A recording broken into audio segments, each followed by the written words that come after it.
तो गाइस आज हमारा पहला दिन होने वाला है श्रीनगर में। और आज पहले ही दिन जब मैं इंटरनेशनल राइड को कंप्लीट करके श्रीनगर पहुंचा तो श्रीनगर में मुझे नेपाल के फ्लैग और इंडिया के फ्लैग को लगाने की परमिशन नहीं दी गई। इसको निकालो बोला यहाँ पे। मुझे पता नहीं ऐसा क्यों बोला, आप लोग कमेंट सेक्शन पे बता दो। यहाँ पे मुझे कश्मीरी भाई बोल रहा है इंडिया का फ्लैग क्यों लगाया है। आपको कॉन्ग्रेचुलेशन है बहुत ज़्यादा कि पहले लद्दाखी है जो नेपाल पहुँचे। और कश्मीरियों की एक चीज़ मुझे अच्छी लगी ना, यहाँ पे कोई भीख नहीं मांगता। यहाँ पे कोई रेडी लगाएगा लेकिन मेहनत से। हमने यहाँ से नेपाल का सफर कंप्लीट किया है और अब भी यहाँ से उम्रा भी जाना चाहते हैं, लेकिन इस तरह के वाक़ात जब पेश आएंगे। चंडीगढ़ में कुछ गुंडों ने इन पर हमला किया और उस दौरान इनसे इनका कुछ माल जो है वो छीन लिया, इवन कैश भी इनसे लिया। तफसीलात क्या है वो इनसे जानने की कोशिश करते हैं। पे लगाया था 80 रुपये में। यहाँ पे एक हफ्ता इसका माइक का सेल नहीं चल रहा है। अब क्या ही व्लॉगिंग करें बोलो। देखो लद्दाख इंटरनेशनल बाइक टूर हमने। सो गुड मॉर्निंग दोस्तों, आज के व्लॉग की शुरुआत कर रहे श्रीनगर बिना कारगिल हाउस से कर रहे हैं। तो आज की बात करूँ तो यहाँ पे कोई नहीं था, मैं ही था। रात को बहुत थक चुका था इसीलिए यहाँ पे आके सो गया। रूम वूम लेने का हिम्मत नहीं था मेरे अंदर, क्योंकि इतना थका हुआ था। हिम्मत थी नहीं कि इतने लंबे सफ़र के बाद मैं रूम्स देखूँ, आगे पीछे ढूंढूँ। इसीलिए यहाँ पे मुझे कंफर्ट लगा और सेफ भी लगा, तो यहाँ पे सो गया। अभी की बात करूँ तो आप पहले चैनल को सब्सक्राइब कीजिए। 50 के अभी तक नहीं हुए हमारे। अभी की बात करूँ तो बाइक मैंने पार्किंग पे लगाया बाहर, और अभी हम जा रहे हैं यहाँ से फ्रूट मंडी जा रहे हैं। वहाँ पे जाकर रेट पता करेंगे। रेट पता करने के बाद अपनी गाड़ी लोड करके यहाँ से भेज देंगे कारगिल के लोगों के लिए। चलो फिर फ़ोन वोन सारा चार्ज कर दिया है, 50 सारे फ़ोन चार्ज कर दिया। अब निकलते हैं, बिस्मिल्लाह करके। वीडियो को लाइक करना आप लोगों के। चलते हैं। तो फिर मैं बाइक लेके निकल जाता हूँ बिमना से, यहाँ से फ्रूट मंडी और सब्ज़ी मंडी तक। यहाँ से कम 4 किलोमीटर का रास्ता होने वाला है। तो फाइनली फ्रूट मंडी में पहुँचने के बाद मैं यहाँ पे अपनी गाड़ी को बुलाता हूँ। उसके बाद मुझे गाड़ी को लोड करके यहाँ से लद्दाख के लोगों के लिए स्टॉक बेचना है। और फ्रूट मंडी की बात करूँ तो श्रीनगर में जितने भी डिस्ट्रिक्ट होते हैं सारे गाड़ी वाले यहीं पे आके यहीं से लोड करके पूरे श्रीनगर को यहीं इसी मंडी से सप्लाई होते हैं। फ्रूट और सब्ज़ी और जितने भी लद्दाख की गाड़ियाँ यहीं से लोड होते हैं। तो सबसे पहले हम यहाँ पे अपने डीलर के पास जाके वहाँ से गाड़ी लोड करेंगे। चलो। और आने से पहले सुबह ही मैंने फ़ोन पे सारा डिमांड दे के रखा था, पेमेंट भी हमने करके रखा था। इन्होंने यहाँ पे सारा सामान ला के रखा है अपनी दुकान में। तो एक ही बंदे से लेने से ठीक होता है, वरना बाद में मंडी में घूमना, सामान लेना, पैसा देना परेशानी होता है। उसके बाद कुछ सब्सक्राइबर्स आते हैं यहाँ पे, सब्सक्राइबर से हम हाथ वाथ मिलाते हैं, काफ़ी खुश होते हैं जब हम अचानक मंडी में पहुँचते बिना किसी अपडेट के। फिर मैं यहाँ से निकल जाता हूँ दोस्तों। श्रीनगर में थोड़े बहुत काम होते वो करते, बाकी गाड़ी लोड करके यहाँ से लद्दाख की ओर आज ही हम भेज देंगे।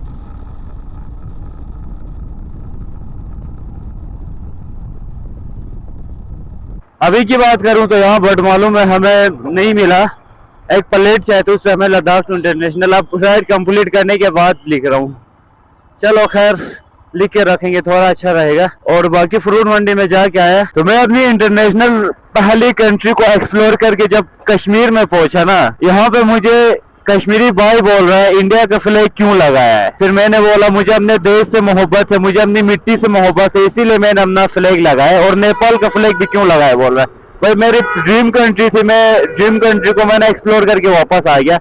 उसके बाद मैंने बोला अगर आपके पास आपके कश्मीर का फ्लैग है तो दे दो, मैं लगा दूंगा कश्मीर का फ्लैग भी पीछे। तो ऐसा क्वेश्चन आ रहा है यहाँ पे मुझे कि क्यों लगाया। और जहाँ पे मैं कुछ लेने के लिए जा रहा हूँ दुकान में, इंडिया का फ्लैग देख के कुछ लोग नेग्लेक्ट कर रहे हैं मुझे। पता नहीं ऐसा क्यों, आप लोग कमेंट सेक्शन में बता दो मुझे, पता नहीं ऐसा क्यों कर रहे हैं मुझे यहाँ पे। तो गाइस अभी हम पहुंचे कश्मीर के मैसूमा मार्केट में पहुंचे। तो यहाँ पे हम थोड़ा टैपिंग वैपिंग करने, लद्दाख टू इंटरनेशनल राइड लिखने, उसके बाद हम यहाँ से निकलेंगे। चलो दोस्तों अभी की बात करूँ तो यहाँ पे लगाएंगे अभी फ़िलहाल नाम हम प्लेट पे लगा देंगे इधर लद्दाख टू इंटरनेशनल।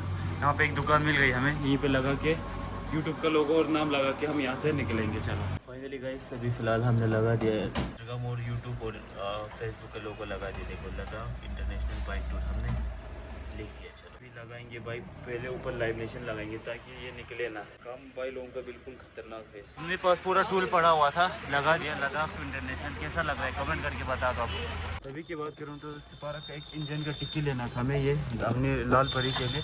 तो ये सारी चीज़ें यहाँ पे मैसूमा से हमने ले लिया। तो चलो हम निकलते हैं यहाँ से।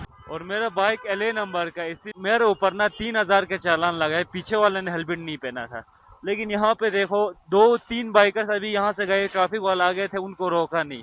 और मैं जब जा रहा था मेरे फोटो खींचा, ऑनलाइन चालान लगाए 3000 का। चलो मेरे पे लिया वो अच्छी बात है यार, ट्रैफिक रूल्स को होना चाहिए। लेकिन जब किसी कश्मीरी को देखते हैं ना, तब ये लोग फोटो, इनका मोबाइल अंदर जाता है जेब में, ये बहुत गलत करते हो ट्रैफिक पुलिस। रूल सबके लिए सेम होना चाहिए। 512 GB ही लेंगे और एक SSD कार्ड लेना, ये 2 चीज़ें हमें ज़रूरत है क्योंकि हमारा स्टोरेज अभी फुल हो चुका है। यहाँ पे अभी श्रीनगर कुछ मीडिया वाले मिले, सोशल मीडिया का माहौल बहुत ही ज़्यादा होता है। बाकी जो राइडर्स हैं वो उनकी जो हौसले हैं वो पस्त हो जाएंगे और शायद ही वो आगे इस तरह के काम अंजाम दे सके। जिस तरह से उन्होंने कहा कि नेपाल से इन्होंने अपना सफ़र, नेपाल तक इन्होंने अपना सफ़र शुरू किया है और उसके बाद ये इन्होंने यहाँ से नेपाल का सफ़र कंप्लीट किया है और अब ये यहाँ से उम्रा भी जाना चाहते हैं। नाज़रीन, इस वक्त हमारे साथ एक मेहमान हैं, ये लद्दाख से आए हुए हैं और इनका काम रहता है कि ये अपनी बाइक पर सफ़र करते हैं और बहुत सारे टूर्स इन्होंने किए हुए हैं। इनके साथ एक हादसा पेश आया है चंडीगढ़ में और इनके कहने के मुताबिक चंडीगढ़ में कुछ गुंडों ने इन पर हमला किया और उस दौरान इनसे इनका कुछ माल जो है वो छीन लिया, इवन कैश भी इनसे लिया। तफसीलात क्या हैं वो इनसे जानने की कोशिश करते हैं। अपना नाम बताइए और कहाँ से हैं आप? मेरा नाम इरफान शिलिस्तानी है सर, मैं कारगिल से हूँ और मैं अपनी पहली इंटरनेशनल कंट्री को एक्सप्लोर करने के लिए कारगिल से निकल चुका था। मेरी पहली कंट्री थी नेपाल थी जी। तो मैं जा रहा था चंडीगढ़ में, मैंने स्टे किया था। वहाँ पे 9-10 गुंडों ने मेरे ऊपर अटैक करके मुझे मार के मेरा सारा केस लेके गए। अच्छा। उसके बाद मैं हॉस्पिटल सेक्टर 17 में जाके अपना चेकअप करवाया। फिर मैं नया गाँव पंजाब मोहाली में जाके अपना FIR रजिस्टर किया। आज 17 दिन हो गए FIR रजिस्टर करके। मैंने पुलिस के पास सारे एविडेंस है, लड़कों का फ़ोटो दिया है, उनका फ़ोन नंबर, मेरे गूगल पे से भी धमका के पैसे ट्रांसफ़र करवाए थे और लड़कों का फ़ोन नंबर, लड़कों का नाम मैंने जो सुना था जब इंसिडेंट हुआ था, वो सारी चीज़ें एविडेंस, एक ही एविडेंस काफ़ी है उन लड़कों को पकड़ने के लिए। आज 17 दिन हो गए लेकिन कोई भी प्रेशर नहीं बन रहा है। मैं हमारे राइजिंग कश्मीर से रिक्वेस्ट करता हूँ कि आप इस इशू को हाईलाइट कीजिए, क्योंकि जैसे मैं सोलो निकल चुका हूँ अभी इंटरनेशनल कंट्रीज़ करने। मैं अभी नेपाल मैंने कंप्लीट कर दिया कि अगले साल मुझे उम्रा जाना है, तो मेरी हिम्मत डाउन हो जाएगी कि ऐसे कोई भी नहीं निकलेगा सोलो ऐसे अटैक करके। अभी तक मुझे इंसाफ नहीं मिला। मैं राइजिंग कश्मीर से रिक्वेस्ट करता हूँ, मुझे इंसाफ चाहिए आपके चैनल से। कितना वक्त हो गया इस वाक़ये को? 17 दिन पहले FIR लगा दिया है। हाँ, 17 दिन हो गए। अभी तक पुलिस ने कुछ कहा? कुछ भी नहीं, कुछ कोई रिस्पॉन्स नहीं आ रहा है मुझे। शायद इसीलिए मैं एक मिडिल क्लास फैमिली से हूँ और जो गुंडे थे वो किसी रईस बाप के होंगे, यही हो सकता है रीज़न, वरना एक ही एविडेंस काफ़ी था उनको पकड़ने के लिए। तो हम कोशिश करेंगे कि ये आवाज़ जो है वो एडमिनिस्ट्रेशन तक पहुंचे, ख़ास तौर पर चंडीगढ़ की जो पुलिस है उन तक ये बात पहुंचे और इन भाई के साथ जो हुआ है वो किसी और के साथ ना हो और इन्हें इंसाफ मिले। हम सब जानते हैं कि आजकल के दौर में सोलो बाइक राइडिंग जो है एक नया ट्रेंड बना है और बहुत सारे लोग जो हैं वो नई नई प्लेसेस को एक्सप्लोर करते हैं और सोलो बाइक पे उन जगहों को प्रमोट भी करते हैं। लेकिन अगर इसी तरह के हादसात, इसी तरह के वाक़ात हमारे इन राइडर्स के साथ होना शुरू हो गए तो बाकी जो राइडर्स हैं वो उनकी जो हौसले हैं वो पस्त हो जाएंगे और शायद ही वो आगे इस तरह के काम अंजाम दे सके। जिस तरह से इन्होंने कहा कि नेपाल से इन्होंने अपना सफ़र, नेपाल तक इन्होंने अपना सफ़र शुरू किया है और उसके बाद ये इन्होंने यहाँ से नेपाल का सफ़र कंप्लीट किया है और अब ये यहाँ से उम्रा भी जाना चाहते हैं। लेकिन इस तरह के वाक़ात जब पेश आएंगे तो किस तरीके से ये सोलो बाइक राइडर्स अकेले अपने घरों से निकलेंगे और इस तरह की राइड्स जो है कर पाएंगे। हम सब जानते हैं कि पूरे हिंदुस्तान को जो है सेक्युलर कंट्री माना जाता है और ख़ास तौर पर इसे टूरिज़्म के हवाले से एक बहुत बड़ा मुकाम माना जाता है और दुनिया भर के जो सयाह हैं वो हमारे मुल्क घूमने के लिए आते हैं, नई नई जगहें एक्सप्लोर करने के लिए आते हैं। लेकिन बदकिस्मती से कुछ ऐसे शर्त पसंद नासिर होते हैं जो इस तरह के वाक़ात रोनुमा करते हैं, इस तरह के लोगों को सताते हैं और उनसे उनके पैसे छीन लेते हैं, उन पर हमला करते हैं, जिसकी वजह से न सिर्फ हमारी स्टेट्स बल्कि हमारा पूरा मुल्क बदनाम हो जाता है। सर मैं अभी सेफ नहीं हूँ क्योंकि उन्होंने मुझे धमकी दिया अगर आप पुलिस के पास जाओगे हम आपको मार देंगे। मैं अभी अपनी रिसेंट स्टोरीज में अपने इंस्टा या यूट्यूब पे मैं व्लॉगिंग करता हूँ, वहाँ पे मैं शेयर नहीं कर पा रहा हूँ क्योंकि मैं अभी सेफ नहीं हूँ। जब तक वो 9-10 लड़कों को नहीं पकड़ेंगे मैं इंस्टा पे अपनी स्टोरी नहीं चढ़ा सकता हूँ। व्लॉग में कम से कम 5-6 दिन के बाद अपलोड कर पा रहा हूँ, तो मैं अभी फिलहाल सेफ नहीं हूँ सर। तो आपने अपने लद्दाख जो पुलिस है वहाँ पर FIR वगैरह दर्ज कर? वहाँ पे उन्होंने बोला कि ये इंसिडेंट जहाँ पे होता है वही पुलिस कर सकती है, हमारे तक कुछ नहीं है बोला उन्होंने। चलिए शुक्रिया। उम्मीद करते हैं ये वीडियो, ये पैगाम चंडीगढ़ पुलिस तक पहुंचेगा और वो इस हवाले से कार्रवाई करेंगे। सो गाइस, आज हमारा पहला दिन होने वाला है श्रीनगर में, और मेरे पीछे आप देख पा रहे हो मेरा बाइक कुछ लोड है ऐसे, और इसमें नेपाल और इंडिया दोनों का फ्लैग लगा हुआ है। और आज हम थोड़ा एक्सप्लोर करेंगे श्रीनगर को, उसके बाद हम निकलेंगे यहाँ से दूसरी लोकेशन की ओर। एक दिन में एक ही स्टेट मुझे रहना है, उसके बाद स्टेट चेंज करके दूसरे जगहों को एक्सप्लोर करना है। और आज मैं एक्सप्लोर करने की कोशिश करूँगा श्रीनगर को, लेकिन यहाँ पर क्रेज़ी रिएक्शंस आ रहे हैं। इंडिया और नेपाल का फ्लैग जब साथ में लगा के रखता हूँ ना, बहुत ही क्रेज़ी रिएक्शंस आ रहे हैं सीरियसली। और सामने से कुछ कारगिल के लोग जा रहे हैं जो काफ़ी शर्मा रहे हैं। कश्मीर शॉल्स के लिए बड़ा फेमस है। तो गैस, अभी आ चुके हैं हम महाराज बाज़ार में आ चुके हैं। कश्मीर का एक फेमस बाज़ार है जहाँ पे आपको सारी चीज़ें मिलते हैं, घर की चीज़ें, किचन की चीज़ें। अपने शॉपिंग की बात करूँ तो सारा एक्सेसरीज यहाँ पे, हार्डवेयर का, इलेक्ट्रॉनिक, सब कुछ महाराज बाज़ार में दिखने को मिलता है।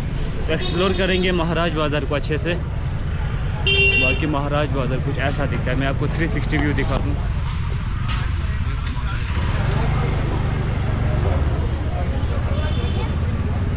घरों के लिए शॉपिंग करके निकल रहे हैं यहाँ से। शाम का टाइम है, सब शॉपिंग करके निकलते हैं यहाँ से। 3.5 kg 100 का 3 kg दे रहे हैं भाई यहाँ पे, देखो 30 रुपये kg। और कश्मीरियों की एक चीज़ मुझे अच्छी लगी ना, यहाँ पे कोई भीख नहीं मांगता। यहाँ पे कोई रेडी लगाएगा लेकिन मेहनत से खाएगा। भाई नींबू क्या रेट है अंकल? 50 रुपया पाव यहाँ पे नींबू चल रहा है। तो मेहनत से कमाता है, रेडी लगा के। अंकल स्कूटर क्या रेट है? सस्ता कितने में? 150 का 2। 150 का 2। ओके 150 का 2। देखो यहाँ पे कोई भीख नहीं मांगता। यहाँ की बात करूँ तो अभी हमें सबसे पहले हमें कक्सरे जाना है। कक्सरे जाके थोड़ा मिलेंगे, उसके बाद हम निकलेंगे। अभी मैं पहुंच चुका हूँ डल गेट, हम थोड़ा आगे घूमेंगे। नो हाँ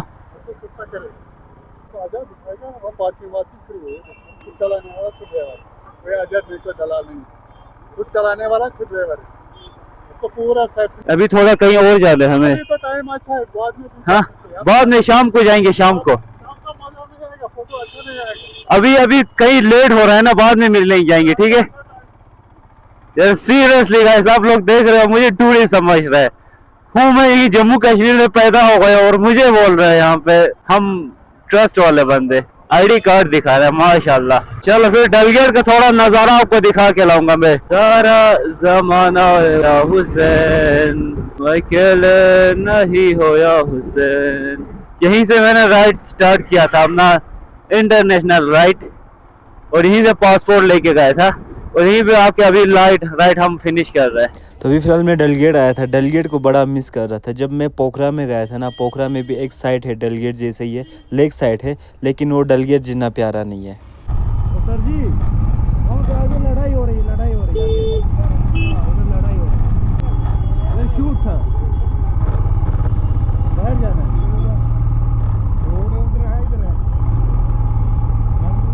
आगे शूट करना था, इधर शूट घंटा आगे शूट करना था।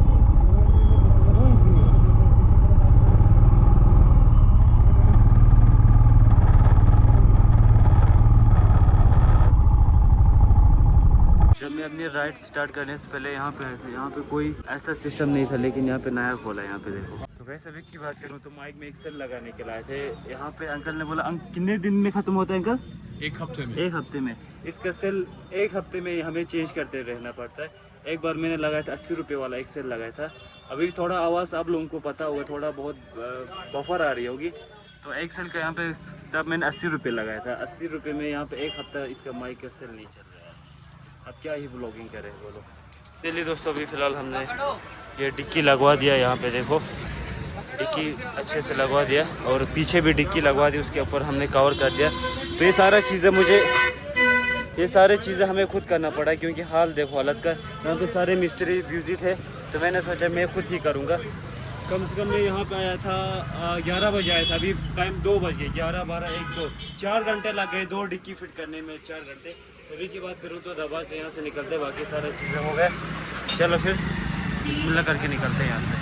एक फेस मास्क भी ले लिया हमने, क्योंकि ये हमारा नेपाल में घूम गया था, बाइक पे लगा के गए थे, किसी ने निकाला था, ये लिया फिर से एक बार हमने। तो जाने से पहले बाइक की दुकान में आ गए थे और राइड कंप्लीट करके फिर से बाइक की भाई पूरा दुकान में। राइड कंप्लीट करके आए, आपको कॉन्ग्रेचुलेशन है बहुत ज़्यादा कि पहले लद्दाखी है जो नेपाल पहुँचे है ना। थैंक यू भाई, thank you. A few moments later. उसके बाद सारे काम करके मैं सीधे रूम पे चले जाता हूँ कक्सरे में। तो आज का व्लॉग काफ़ी लंबा हो रहा था तो मैंने सोचा थोड़ा शॉर्ट करूँ। चैनल को सब्सक्राइब करके जाना। हम मिलते हैं कल वाले ब्लॉग पे, एक नई शुरुआत करते हैं कल, और इंस्टा पे फॉलो करना।